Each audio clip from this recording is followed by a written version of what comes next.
the monk, the willow, and the echoing void. Once upon a time, in a distant kingdom nestled between two towering mountain ranges, a young monk named Toshiro lived in a humble monastery. The monastery was perched atop the highest peak, overlooking the serene valley below, where the villagers led simple lives. Toshiro was a diligent practitioner of Zen, spending his days in quiet meditation, mindful chores, and contemplative walks. His teacher, Master Hiroshi, was a wise old man with an air of tranquility that permeated through his every word and action. Toshiro looked up to Hiroshi, eager to understand the mysteries of Zen and reach the same level of profound peace his master embodied. One day, during an afternoon meditation session, Toshiro struggled with a deep sense of unease.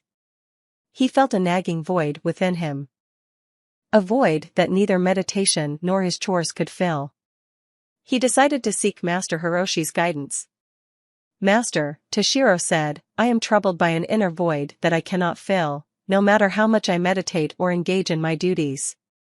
It feels like I am standing at the edge of a deep abyss, looking into an echoing void. How can I find peace?" Master Hiroshi, gazing serenely at the young monk, replied, "Toshiro, come with me."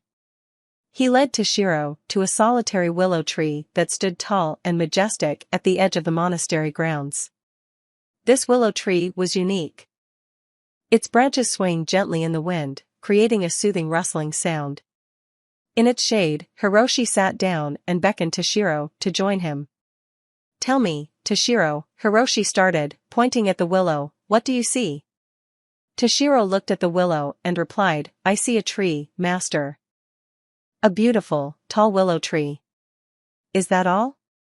Hiroshi probed further. "Yes, master," Toshiro replied with confusion. Master Hiroshi smiled, "Toshiro, like the willow tree, each of us stands alone in the vast expanse of existence. This tree is not troubled by its solitude, instead, it sways gracefully with the wind, harmonizing with the rhythm of life. The tree doesn't seek to fill the space around it, it merely exists, filling the void with its presence. Can you hear the rustling of its leaves?" Toshiro nodded, "Yes, master. It's a soothing sound." "That sound," Hiroshi continued, "is the tree's song, its way of filling the silence. It does not fight the silence or fear the emptiness. It simply sings its song, and in doing so, it becomes a part of the vastness. The tree is alone, yes, but it is not lonely. It is content with its existence, its solitude, its song." Toshiro listened intently, the master's words sinking deep within him. "Your void, Toshiro," Hiroshi went on, "is like the space around this tree. It's not something to be filled or feared. It's a part of you. A part of your existence. Instead of trying to fill it, embrace it. Make it a part of your song." Toshiro sat in silence, contemplating his master's words. He spent the rest of the day under the willow tree, observing it, listening to its song, understanding its solitude. He felt his anxiety ebbing away, replaced by a sense of calm acceptance. In the days that followed, Toshiro learned to live with his void. He meditated with it, worked with it, slept with it. He stopped trying to fill it and instead allowed it to be. When he meditated, he focused on his void, observing it without judgment, without fear. One day, while he sat in meditation, he felt a profound shift within him. It was as if he had stepped into his void and found it not empty, but full of life. He saw his fears, his desires, his thoughts, all floating in the void. He saw them, acknowledged them, and let them go. He realized he was not standing at the edge of the abyss, he was the abyss. Years later, Toshiro, now an old man, sat under the same willow tree, his eyes closed in deep meditation. A young monk approached him, the same unease visible in his eyes that Toshiro once had. "Master," the young monk said, "I am troubled by an inner void." Toshiro opened his eyes, meeting the young monk's gaze with a serene smile. He gestured towards the willow tree and began, "Tell me. What do you see?" Inspiration. This Zen story explores the Buddhist concept of emptiness or śūnyatā.